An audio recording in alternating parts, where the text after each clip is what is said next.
എല്ലാവർക്കും നമസ്കാരം. ഇന്ന് നമ്മൾക്ക് സേവനാഴി ഇല്ലാതെ എങ്ങനെ രുചികരമായ ഇടിയപ്പം തയ്യാറാക്കാമെന്ന് നോക്കാം.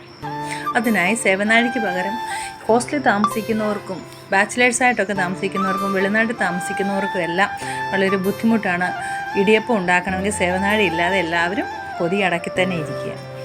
അതിന് പരിഹാരമായിട്ട് നമുക്ക് ഈ പ്രാവശ്യം വെജിറ്റബിൾ ഗ്രേറ്ററും കൊണ്ട് എങ്ങനെ ഇടിയപ്പം ഉണ്ടാക്കാം എന്ന് നോക്കാം.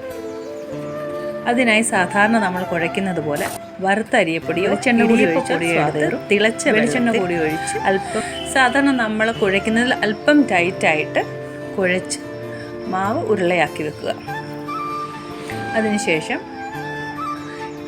ഇടിയപ്പ പാത്രം എടുത്ത് ഓരോ തട്ടിലും തേങ്ങ നിറയ്ക്കുക. അതിനുശേഷം സാധാരണ നമ്മൾ വെജിറ്റബിൾ ഗ്രേറ്റ് ചെയ്യുന്ന ആ ഒരു വശം കൊണ്ട് ആ മുള്ളുള്ള ഭാഗം തന്നെ അവിടെ ഗ്രേറ്റ് ചീകി ഓരോ തട്ടും നിറയ്ക്കുക.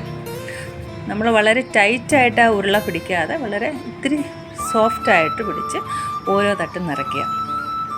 അതിനുശേഷം അപ്പച്ചൻ മടച്ച് 10 മിനിറ്റ് ആവിയിൽ വേവിക്കുക. 10 മിനിറ്റ് കഴിഞ്ഞ് തുറന്നു നോക്കുമ്പോൾ വളരെ സ്വാദിഷ്ടവും രുചികരവുമായ ഇടിയപ്പം റെഡിയായി. ഇനി സേവനാഴി ഇല്ല എന്നുള്ള പേരിൽ വിഷമിക്കേണ്ട. എല്ലാവർക്കും ഉപകാരപ്രദമായ ഒരു വീഡിയോ ആണെന്ന് കരുതുന്നു. എല്ലാവരും ട്രൈ ചെയ്ത് നോക്കുക. ഒരുപക്ഷെ നിങ്ങൾ കൂടുതൽ പേരും ട്രൈ ചെയ്തിട്ടുണ്ടാകാം. അറിയാത്തവർക്കായിട്ട് സമർപ്പിക്കുന്നു.